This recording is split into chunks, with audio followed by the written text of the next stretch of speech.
What's going on, y'all? It's your boy Jordan Lennon. Welcome y'all to the More Than an Athlete podcast. Today I got a special guest. Got my boy JR Larose, proud One Arrow First Nation member, two-time provincial champion, two-time national champion with the Edmonton Huskies of the CJFL, and one-time Grey Cup champ with your truly, the BC Lions. Sir. What's up, JR? How you been, man? Man, I'm good, bro. I'm good, man. Happy to be on the first guest on the show, man. This is dope. Had to do it right. Dope, man. Appreciate it. Yeah, man. I appreciate you coming on, man. Hey, listen, we got a lot to get into, but I'm really, really glad you were the first guest, man. I know we got a lot to get into, so we'll do that. But appreciate you coming on and giving us your time, man. Man, respect, man. Anytime, man. Happy to be here, bro. Appreciate it, man. Well, yeah, let's dive into it, man. Today's theme and concept is kind of be talking a little bit more about adversity. I know you've been through a lot of it. And, talking a little bit more, too, about what is inspirational to you, what's inspiring to you, what has caused you to be an inspiration to so many others. So, without further ado, I think first and foremost, people want to know, what kind of adversity have you been through or faced that's kind of helped shape you? Let's talk about more so in, like, your life. Okay, yeah, so in my life, I mean, it starts off from childhood, bro. Like, we're talking about, a little bit about myself that the people might not know. I'm proud member, One Arrow First Nation. I'm half Cree, half Nigerian. But, my mom was part of the residential school, and so you talk about the hardships my mom was faced with being there, at the residential school. She was, hit for being left-handed, forced to be right-handed, wasn't allowed to speak her Cree language, slapped in the mouth every time she did that. And then, so when my mom was done with the residential school, she ended up moving to Edmonton and was now making Edmonton home. But she, had never dealt with all the traumatic stuff. So right. that from her childhood. So when I came into the world, my mom was a full-blown drug addict. Right. You know what I mean? So we talk about adversity right from the rip. I grew up not knowing my father. My father got deported back to Nigeria when my mom was pregnant. And then just, dealing with all these different obstacles from a young age of growing up on welfare, many times not knowing where I was going to get that next meal from. And I was a kid that was abused as well, but we talk about adversity. I've been asked this question time and time again. Like, people ask, like, Jeff, if you could change anything from your childhood, what would it be? I tell people nothing. I think the things that we go through make us who we are 100%. Today. So we're talking about adversity. It's like, boom, I understand, the struggle of not having food in the fridge. We talk about with sports as well. It was like, that was my why. Football gave me an opportunity. It gave me hope. Yeah. And that was my inspiration, knowing that I was like, shoot, if, I get paid to one day run around and hit people, I'm come all on, about man. it. I'm You know what I mean? about it. Yeah. You don't got to ask me twice. I'm doing it. So I mean, to answer your question, I think that what type of adversity was I faced with a young age? Just growing up in a home where it was like, it was a broken home, it was dealing with addictions, and I think that's us. And I know you got a story. That's the great thing about this is you're giving people a platform to share their story. And it's like, going back to you, it's like we talk about what I've gone through. What have you gone through? We talk about adversity. Everyone's got a story. Right, for sure. No, I mean, like you said, man, I think you hit it right on the money. Is like, we all got a story. Some will give you every bit of their story. Some people won't give you any of their story. Some people kind of close that chapter and keep it pushing. But yeah, for me, man, I think early on it's the same thing. I kind of came into the world in a situation where it was off the rip. It was adversity. My mom had me at 17 years old. A lot of people don't know that. My mom was a young mom. Everyone, hey, your mom looks like she was young, man. I'm 30 now, about to be 31. My mom had me at 17, so you do the math. My mom's not even 50 yet. But, came into the world. A lot of people don't know, too. Like, I was born in Alberta. So my mom is from Lethbridge, a small city in a place that's a lot different from where I grew up. But, I think early on, my mom had to kind of navigate through being a young mom, a teen mom. Her parents and the criticism that came from her parents and coming from a Filipino background and a Dutch background that, that's just not what you do. You don't have a kid outside of wedlock. You don't have a kid without stability and a career and a home and a husband. And, so for me out the gate, it was just me and my mom. And I think that's something I carried with me at a young age. It was, my mom and me versus the world. My mom had me at 17 and I grew up with my mom more being like a big sister than a mom, And it wasn't because of anything she was doing or, her trying to be that type of person. It was more, she was still growing and becoming a mature young adult. And she was still going through what she was going through and dealing with the struggles of, how am I going to support myself? How am I going to support a child? I don't have the support of my family. I don't have the people that believed in me up until this point. believing in me that same way they did before. So, with my upbringing, it was more of, I was super protective of my mother. My mother was super protective of me. Anything that varied from that was a problem. I grew up an angry kid, was in a single parent home, up until I was about 10, 12 years old. And for me, it was a lot of resentment, man. I knew my father, was in communication with my father. It wasn't a situation of, my father being not a part of my life. It was a choice. He chose not to be there. All of my family on his side chose to be involved in my life, so it was conflicting. I'd spend time, my dad lived in Toronto.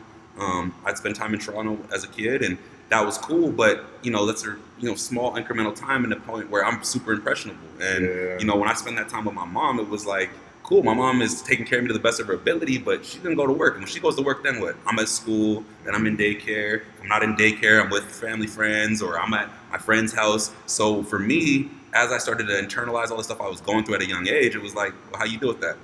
Well, I was an angry kid, you know what I'm saying? I wanted to fight everybody. I wanted to be a problem child, and it was those things that I started, as I got older, realized that, you either keep going down this road and it takes you to one place and it's all bad, or you kind of turn and find a way to constructively deal with your adversity. And I think the adversity that I had to deal with was, how do I manage my anger? You know what I'm saying? And how do I find a way to kind of get away from that and be more goal driven, more, goal oriented. And I think it kind of forced me to mature a lot faster, but it allowed me to open myself up to being like, hey, you're at a fork in the road. You can be one person or the other person. And I think I chose the right one, and it worked out. But it was definitely, at a young age, something that I didn't have a clear understanding of. Isn't that crazy though? I think like sports gives us that outlet. 100%. You know what I mean? Like for kids that are really going through, a lot of different struggles, anger, whatever it may be, it's the common denominator is sports. Right.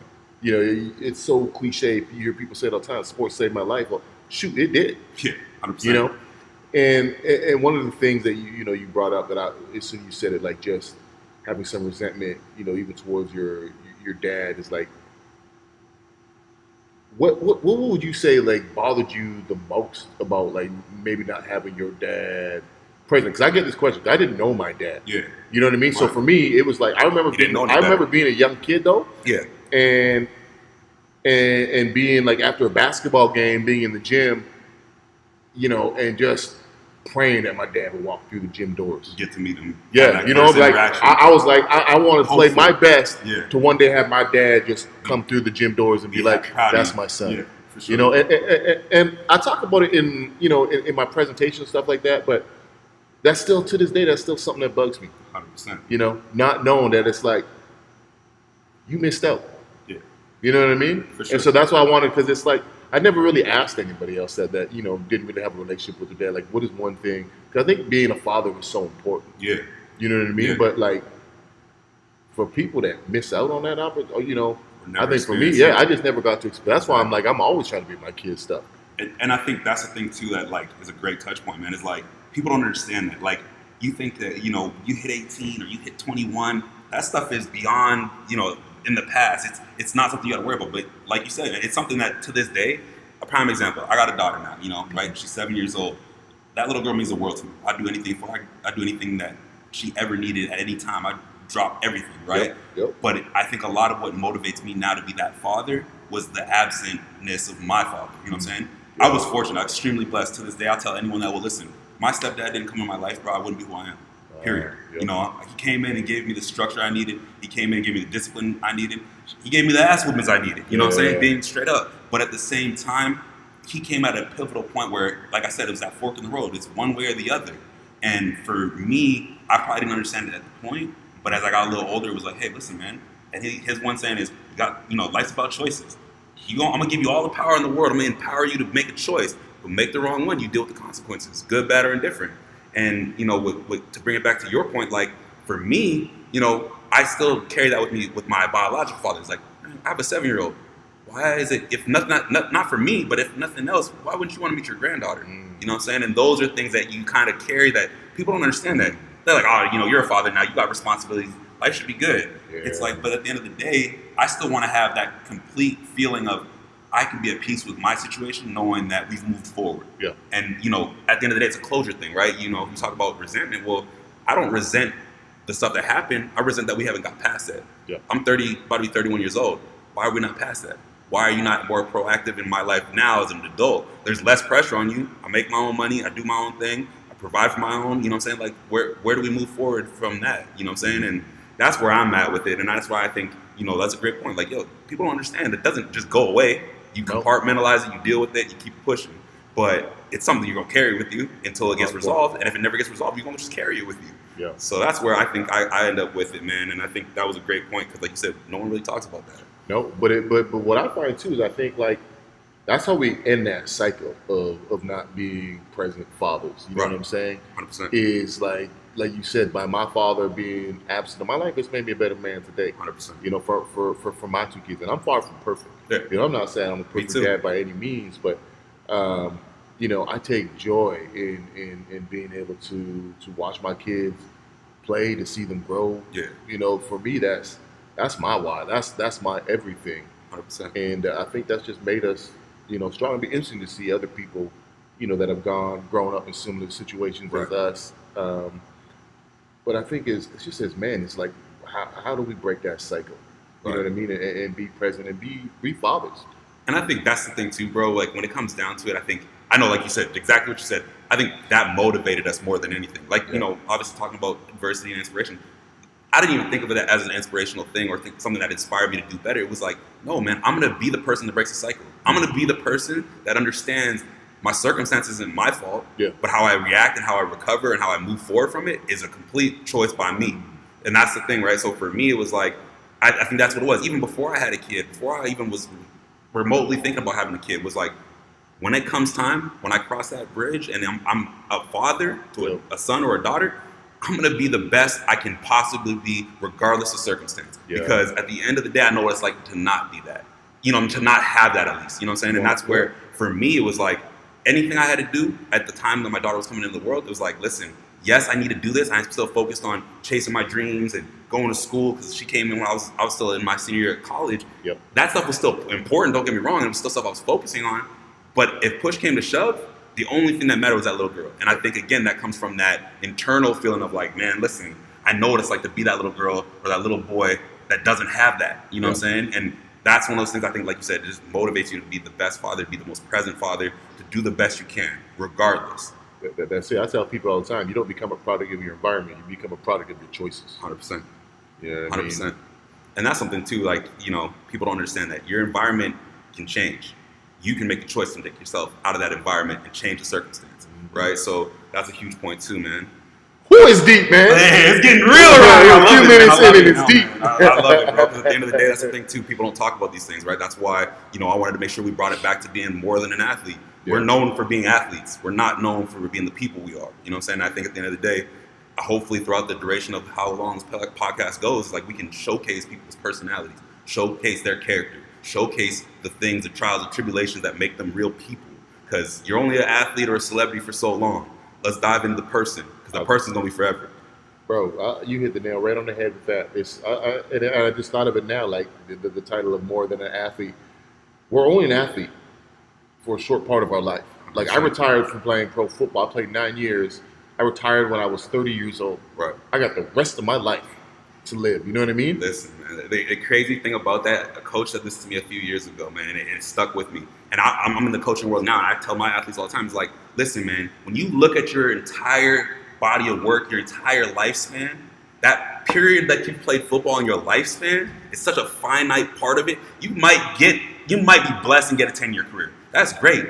But, Lord willing, you live 60, 70 years. So that 10 years ain't crap compared to the other 60 years you got to live outside of your sport. So that's the thing, man. It's like, I know for me, and I something that sticks with me is like the legacy thing, man. Like, you want to have a legacy. Well, your legacy is going to be attached to the things you do and the people you touch.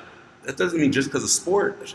You got to be a character and a person and have a career and a life outside of that sport. And when you do, boom, at that point, what's your legacy? Is it tied to just the sport stuff? Because that's only that little period. Or did you really do some, philosophical, humanitarian stuff in the other 40, 50, 60 years that really had a bigger, greater, longer lasting impact? You know what I'm saying? And that's where, for me, it's like, of course, man, it was crucial. I was like, yo, more than an athlete. Let's talk about being more than an athlete. Because everybody knows the athlete. That's cool. Or at least they pretend to know the athlete. They have a perception of the athlete. But let's talk about the athletes, right? That brings me into my next thing, bro. I wanted to talk to you about the adversity you face in sport, man. We all went through different things. I know that, trust me, and I know you've been through a lot of adversity in sports, man. But really, like, what was the adversity that you went through your duration of playing sports? Whether, and then you have to just be football, but sport in general, that really shaped you as a person. Yeah, you know what? I broke my leg. I broke this leg twice. First time, snapped it in half. That was, you talk about adversity, that was 4 years into my career. Where I'm thinking, that's when I was playing with the Eskimos, and I'm thinking I'm going to have a long career with the Edmonton Eskimos, and then my career was shut, boom, cut down just like that. Snapped my leg. And what's crazy about it is I had another 2 years left on my contract. So I'm like, okay, I'm not going to be able to play next year. I'll be back. Yeah.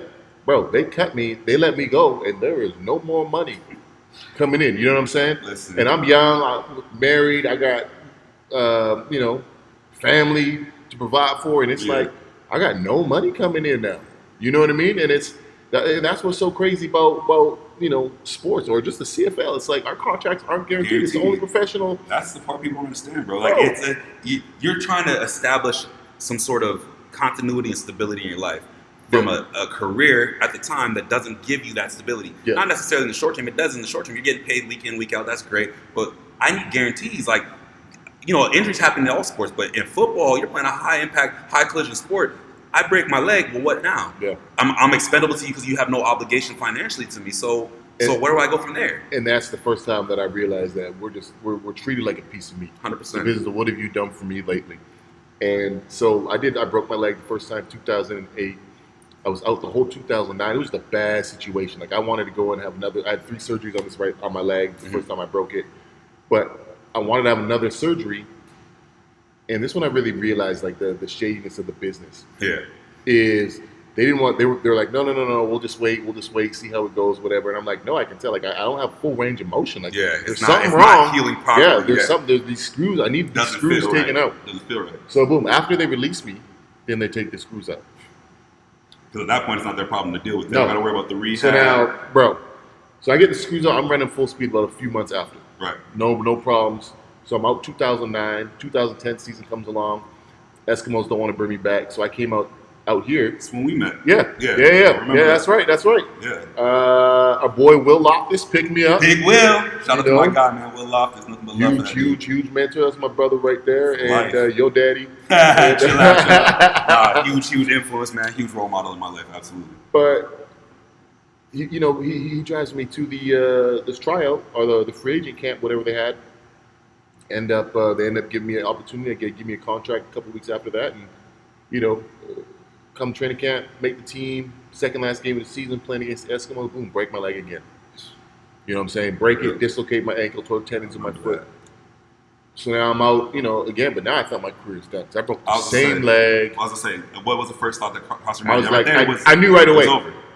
The first time I broke my leg, I couldn't move my toes, and that's how I knew my leg was broken. So the second time when I did it again, the first thing I tried to do, I'll never forget, was trying to wiggle my toes. I can't wiggle my toes. And so I knew my leg was broken, but I'm thinking, I'm done. Yeah. Like, there's no way. Yeah. I haven't heard of anybody coming back from that same type of injury, breaking the same leg. Twice. And playing a skill position. Yeah. You know what I'm saying? Where very small percentage, if any. So you talk about that, like that was probably adversity from an adversity standpoint. That was probably the biggest type of adversity that I've had to really deal with as a pro. It's just like the unknown and trying to be able to come back in. I was very fortunate to have a great, I'll just say, the rehab, everything out here was great, and I was able to come back. Came back 2011, ended up starting, won a Grey Cup, played 4 more years. Right. With that, I was going to say too, like, with the adversity, because right away, as soon as you get injured a second time, regardless of what the injury is, mentally it's more impactful on you than the physical. I mean, even as catastrophic as the injury is, the mental part immediately kicks in because now you're thinking, I've been through this. I know this is I know what this pain means. I know how long this recovery could potentially be. Yep. Regardless how bad it may be in the moment, you're like, listen, I just know the next time I ever step foot on a football field again, fully healthy, is so far away that doesn't even seem realistic. Yeah. And that's where, I think the part that people don't understand about injuries is like, you can bounce back from injuries. Today, with the technology, with the medical, with all of the stuff that's been advanced in terms of rehab and recovery, you can get back. It's a matter of time and how long and what that looks like.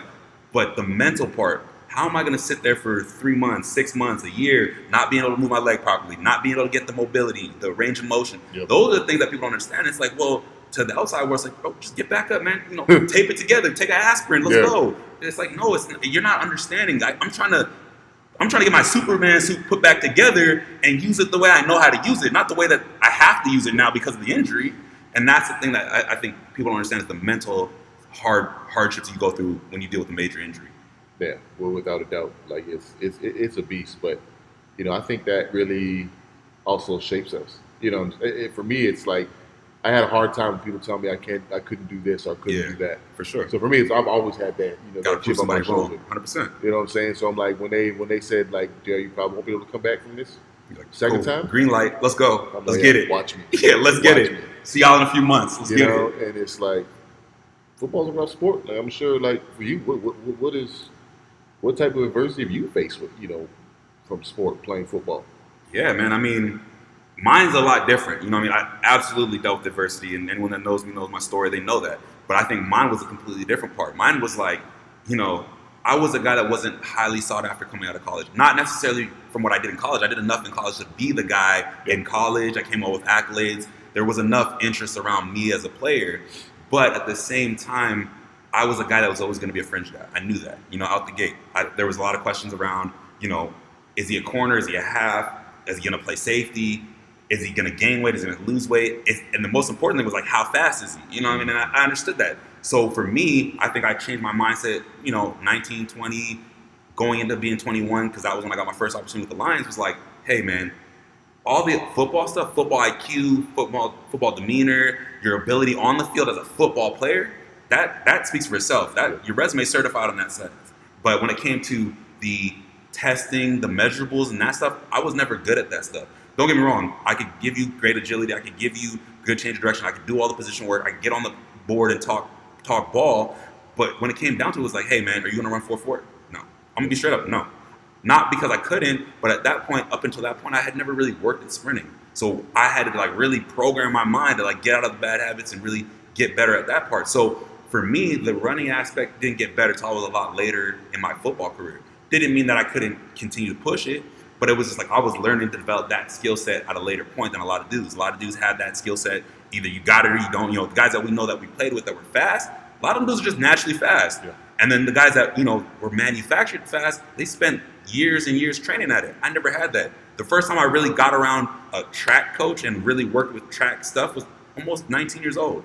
I had been around a lot of top tier trainers. We did a lot of stuff regarding, training, speed, agility, all that stuff, but I never worked solely at sprint mechanics. So that factored into the perception of, well, is he straight line fast? Football wise, no one's going to say Jordan can't get there from sideline to sideline. Yeah. Jordan can't get there to track down whoever. You watch the tape, it spoke for itself.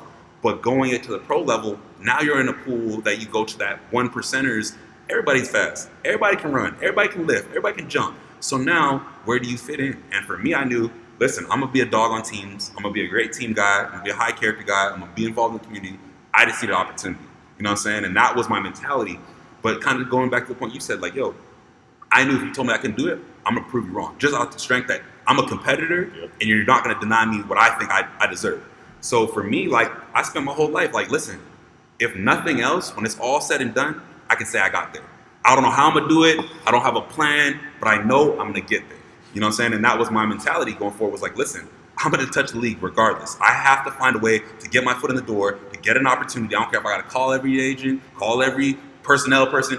Luckily, I was afforded a lot of opportunities because of what I was able to do on the field, that I didn't have to go through all of that. But I mean, my journey was super unconventional too. I went to college, came back to junior, went back to, was on PR. I kind of bounced around, right? So I had the unconventional route. But when I got there, that was the most gratifying part of it, was I did what they said I couldn't do. Yeah. More importantly, I did it in my hometown. Yeah. And even more importantly, I was able to set the table for anyone that's behind me 5, 6, 7, 10 years down the road to go look at this guy and go, you know what, listen, at the end of the day, he's a kid from Surrey. He grew up here. He looks just like me.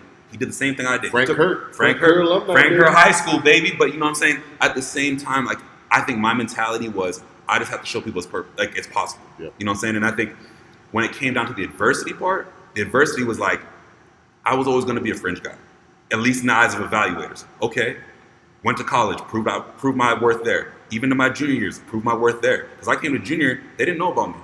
I was not originally going to play junior. I was going back to college for my second year. I stayed home because my parents were going through some things, and I felt like in my gut it was the right decision to do.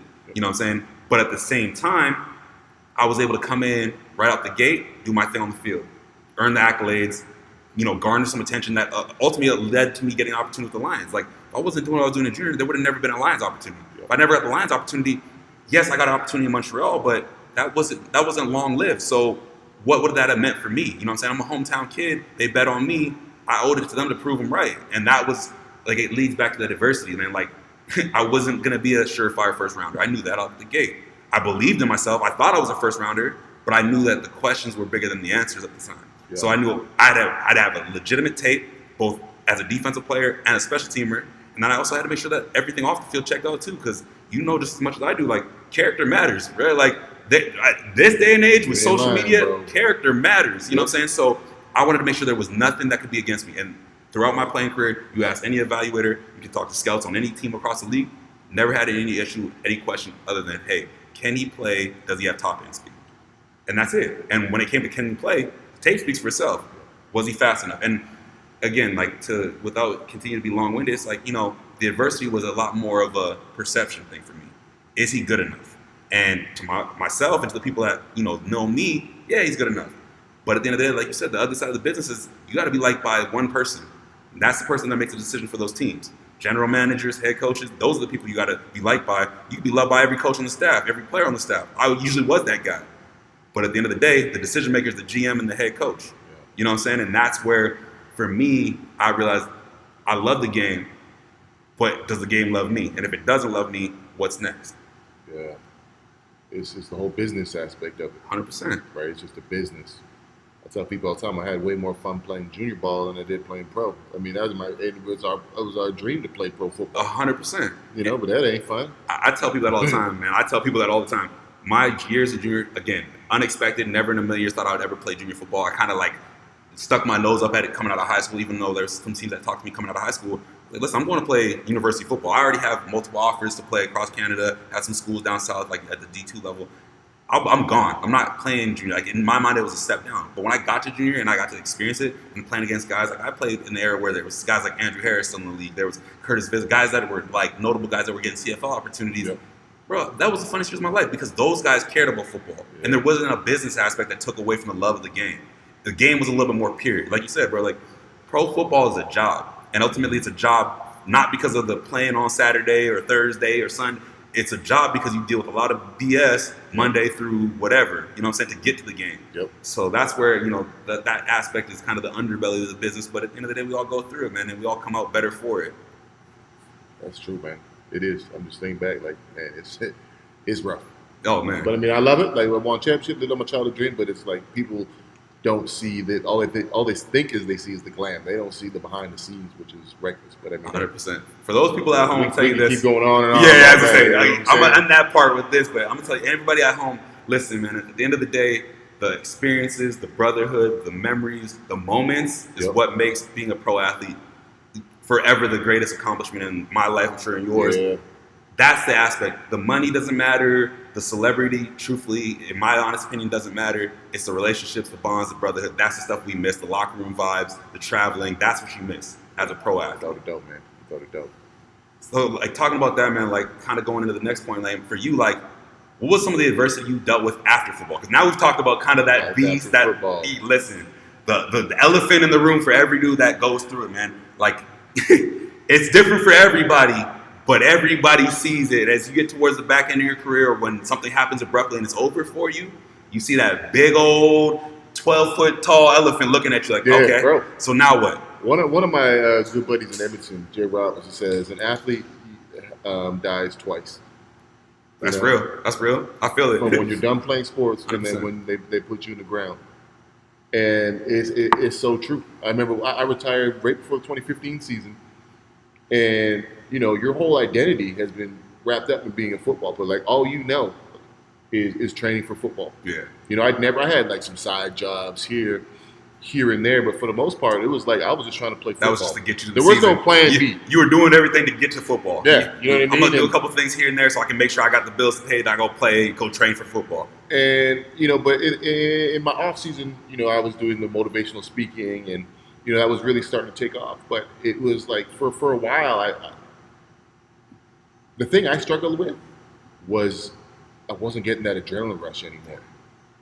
And I'm an aggressive person by nature in the sense where, football gave me that outlet. You talk about being an angry child. I was an angry child because of the crap that I went through growing up, but football was that outlet. You know 100%. What I mean? And so now that I don't have that outlet, how do I deal with it? How do I deal with this stuff?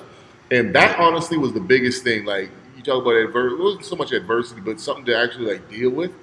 As I look back at it, like that was the biggest thing is missing that adrenaline rush. I realized like I'm an adrenaline junkie. Yeah. You know what I mean? Gotta be running into people constantly 40, 50 times a game. You gotta be a little bit of an adrenaline junkie. You know what I mean? And having the crowd go wild, you make a play, you make a big hit, boom. That reaction. Crowd goes nuts. Yeah. In the real world, stuff is a lot slower paced. Yeah. Like I realized our schedule was so structured, like everything was all planned out for us. And you get in the real world, and it's like, now I got to pay for treatment. I got to pay for massages. You got to drive yourself there. You know what I'm saying? Yeah. No one's checking up on you. I go to a game. I can't park in the players' park. I got to park where everybody else how much to park? Yeah, I'm like, man, this is crazy. Yeah, I'm just take the SkyTrain. We're good. But that was big for me. Like that was an adjustment. For sure. And then not having any real work experience aside from doing my speaking and playing football. It's like you're going into the real world and. I'm realized now, like everyone else that's 30, they've been in the job place for 10 years already. Second careers, some of them you know what I mean? Careers, they've elevated to the point where they're running companies. You know what I mean? And so you start right back at the bottom, like, hey, what do you have for work experience? I play ball. Cool. What are your transferable skills? I'm a leader. Yeah. I can talk. You know what I'm saying? Like, but that's a part that, and the crazy thing is there's no manual. Like there's people would love to be like, oh man, like you probably, I'm sure there's a PR person. No, there isn't, man. You're done. Because as much as you love, like, yeah, no, they gave me a transition period and they kind of guided and groomed me to get into the real world. No, it's, hey man, you're expendable now. You bring absolutely zero value to us. So I'm gonna replace you with a young guy that can replace what you've done for us, and good luck with the rest of your life. And that's really what it is. And it's like there's no instruction manual for how to progress into. You don't know how to build a resume. Some people, don't know how to build a resume, don't know how to interview, don't know what you're supposed to, even do to apply for jobs. So it's like the skills that you acquire from sport, yeah, they're great. They're really tangible things, but they're not tangible in the work world. They're not tangible in the business world. So how do you pivot and navigate through that part? And that's what I'm saying. Like the adversity after football is honestly, if nothing else, probably more mentally, but more adverse than anything you'll go through in the years prior to that, because you can find ways, like you said, your outlet was football. So if shit was bad at home, I'm gonna go deal with it with football. If things are going bad at school, I'm gonna go deal with it with football. But when football's gone, well, how do I deal with it? You know what I'm saying? Like now, like you said, there's no outlet. So how do I channel that? I can't just go tackle someone on the street. Can't just go chin check somebody because he said something slick. So you catch your case. You gonna catch your exactly. You know what I'm saying? So that's where it's like, man, like. The adversity you face after football, because you remove football from the situation, is, in my opinion, greater. Yeah. Like, I don't know what to do now. So you go through those dark days of like, man, like I'm really defined by my sport. Yeah. And that's the thing, man. Like I started thinking, I'm like, I've seen so many people flourish after football, and I love that, and I truly think that's a great thing. But there's a lot of people you see on the wayside. Guys get hooked on drugs. Guys start gambling. Guys, go through messy relationships or whatever. But it's like, we don't have an instruction manual for life after football. So without proper guidance, like, what did you expect? You know what I'm saying? That brings that level of realness. Like, yeah, this is what I was dealing with as a player. You're just seeing it now because I'm not a player anymore. I'm a person. I'm just a human being to you now. You know what I'm saying? And that's the crazy part. Yeah. No, it is, man. You're so right about that. It's there ain't no manual for it, bro. It's like when they're done with you, they're done with you. But for me, it's like yoga helped me. Yeah. With like people like, well, why don't you do boxing? I don't need to learn how to fight. No, I'm chilling. That part's easy to do for me. Yeah, I got that part there already in the bag. We're good. Yeah. I've been doing that. You know what I mean? I'm just trying to touch my toes again. I feel that though, and that's real too, man. It's like you got to find a different outlet for sure. Something. So that's like, speaking of like outlet, like it's been like, it's crazy times we're living in now, bro. 100%. No, man, and I think that's the thing too. Like, that kind of leads into my next point, bro. Like, obviously we're going through a pandemic. You see it first and foremost. Everybody sees it. But like, I think for you, what has been one of those things that like the adversity you faced while dealing with COVID? Like, how have you found it to be one of those situations? Like, what has made it adverse for you? Like, everyone's different. Mental health, financially, business opportunities, travel opportunities. Like, what's made it probably the most like? What's been the most adverse part for you? I'll be real. Like, you hear people talking like they couldn't wait for 2020 to be done, and for me, 2020 was my best year, in a sense that I would always procrastinate and put other things on the back burner. I have all these other projects, and I'm like, my speaking is doing so well. I'm traveling all over Canada, United States, doing that, and I wouldn't, I have a custom apparel company with my partner, Brad, and we really wanted to get that going. Well, I'll tell you what, if it wasn't for COVID, I wouldn't have been able to really launch that the way it's taken off now. Yeah. You know what I mean? It's forced me, because now I'm not traveling to speak. This pandemic has shut me down, bro. Yeah. Stuck you in the chair and said, now you're going to do some work. Yeah, and so it's like now I've had to adapt. Yeah. And that's what COVID has forced me to do. Yeah. Like, we all got choices in life, man. A lot of people, I get it. You see so much negativity on social media from people. I get it. People are losing jobs. Yeah. Families are falling apart because of this. Absolutely. People are truly being affected, but at the end of the day, all of us have a choice. Yeah. People that are getting laid off, guess what? You got the same 24 hours that I got here today, bro. Go out and get it. Find a different way. Exactly. So what are you going to do? Yeah. And that's what I had to do. I was like, okay, well, how can I now, shift my business? Yeah. I've been able to, my speaking stuff, thank God I've been able to do it online, a lot of Zoom stuff. Yeah. But my main thing now is doing the finding to do the custom apparel stuff. That's huge. But that's it. It's like being able, I think, playing in sports, being placed in pressure situations has helped me. Yeah. You talk about life after football. Yeah. That like a lot of other people, and that's the thing, bro. We really, even dealing with a lot of kids. We train a lot of kids. You train a lot of phenomenal athletes. We have our 7-on-7 that we were doing and stuff. But one thing that really gets me these days is like a lot of these kids are spoiled. Like, oh man, the entitlement is crazy. Entitlement. It's the parents. Yeah, it is. Let's straight up say that. A lot of it is these damn parents feeding into these kids. Oh man, because they babying these kids. But again, like, trying to be their friends. Exactly. I tell yourself, be a parent. Be a parent first. You know, be a parent first. They need that structure. Trust me, I'm dealing with that with my kid. Like, she's in competitive dance. Great, all for it. I've pushed her to do whatever she wants to do. Loves dance. Loves all the types of dance, hip hop, jazz, ballet, all that stuff. But she also likes soccer. She played t-ball, all that stuff. So she's an athlete. At the end of the day, she's an athlete, right? But the same thing, like, you get around other kids where their parents are enabling them to act a certain way or think a certain way.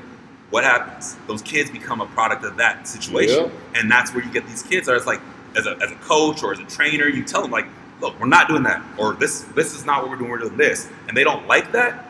There's no sitting there and finding a way to, like we talk about adversity, like deal with the adversity. It's like, nah, I'm just going to go over here to someone that will tell me what I want to hear, kiss me on the, pat me on the back and kiss me on the cheek. Like, it's not that situation. In this world, in this day and age, adversity makes kids run. Whereas in the eras we grew up, it's like adversity either makes you better or breaks you. And if it breaks you, then you know it's not for you. Yeah. But at the end of the day, majority of the kids nowadays, it's like they face adversity. And it's honestly, like you said, it's their parents. They face adversity. My kid's not being the kid paraded around and talked about and highly recruited. Well, I'm not going here. I'm going elsewhere where he is. It's like, that's fine. At the end of the day, there's other kids here that want to be here. They want to work. They want to get coached. They want to be criticized in a constructive way. Yeah. Those are the kids I want to work with. I know it's the same with you. Like, those are the kids you want to work with.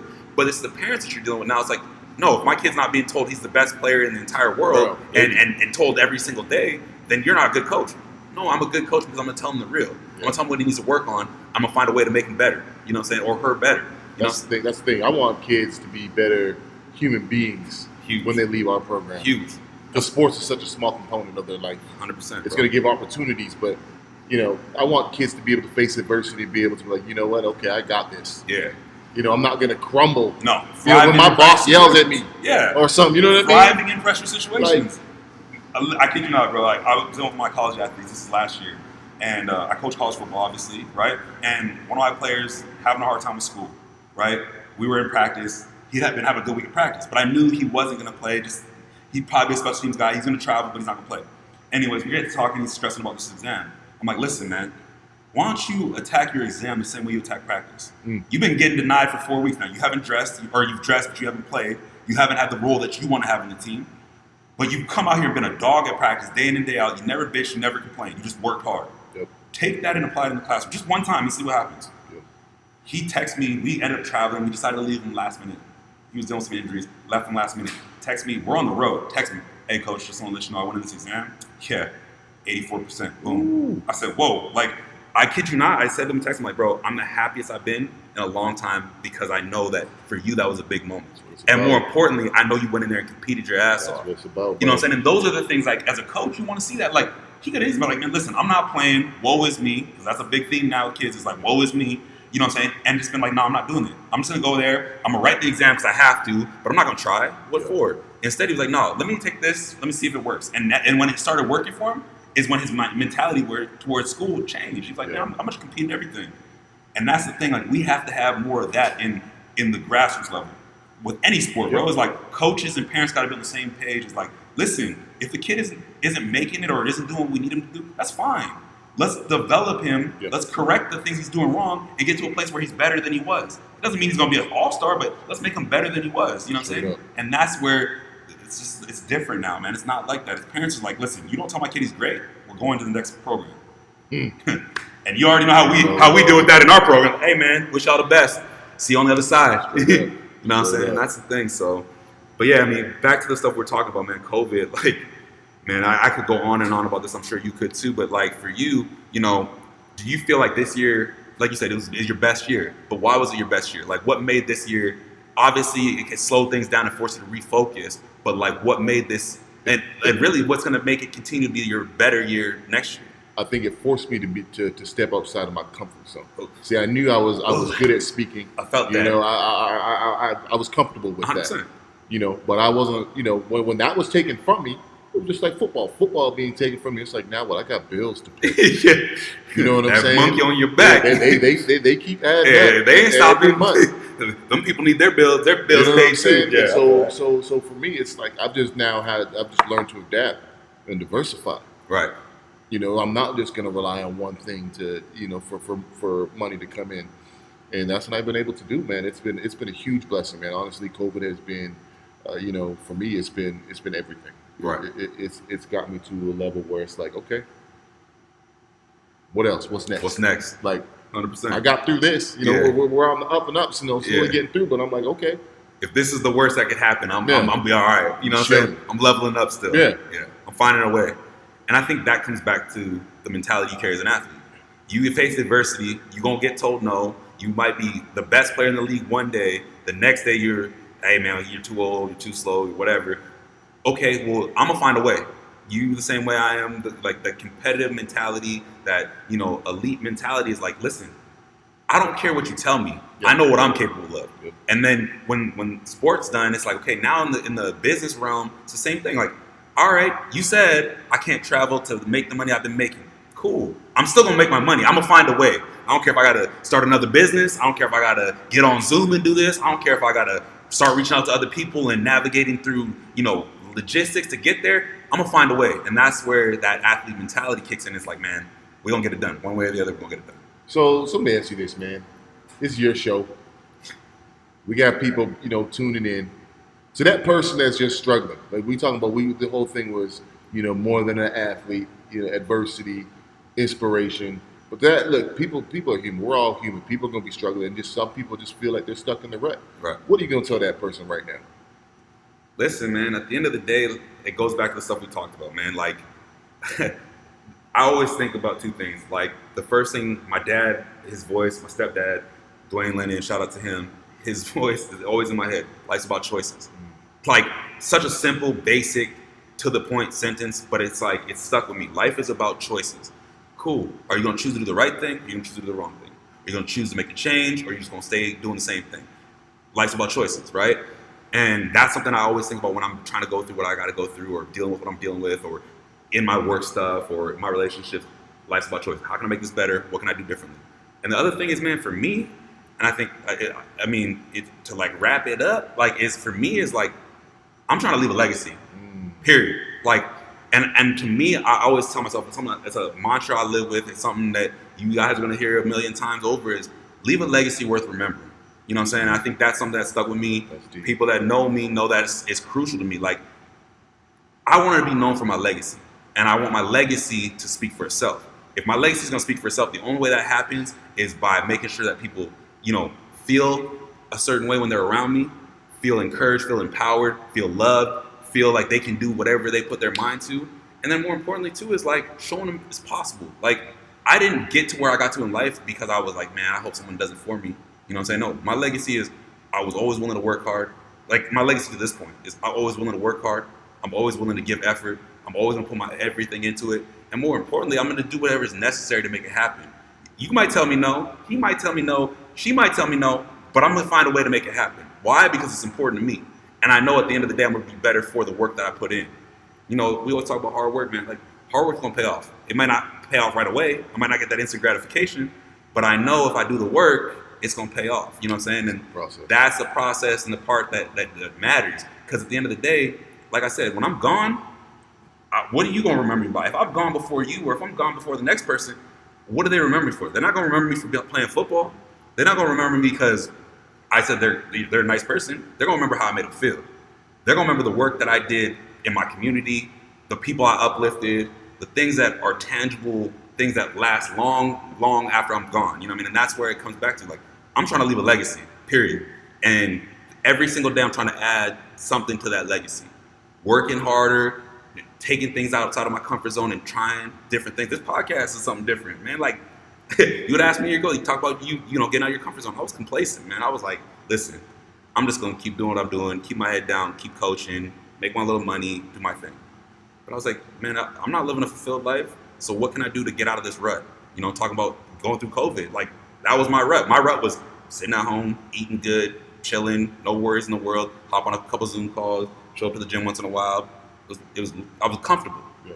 But when I started to realize, like, I was too comfortable in where I was physically, my physical health wasn't great, got chubby, guys let me know, y'all let me know, was comfortable in my relationship, was comfortable in the stuff that I was doing for work. I was like, wait a second, man, like you said, we got all this time, why don't I refocus and put all that energy I was putting in other things into one thing and see it thrive? And that's what I've been trying to do, man. Is like 2021 is a year about me telling myself I owe myself some stuff. You know what I'm saying? I owe myself a lot. Why? Because I know I need to get out of my comfort zone. I know I need to progress in life. I know I need to level up. So now it's like, man, I'm just trying to build that legacy. Leave a legacy worth remembering. You know what I'm saying? And that's where I'm at with it, man. As long as I'm alive, man, I'm trying to build that legacy and make sure that when I'm gone, that speaks for itself.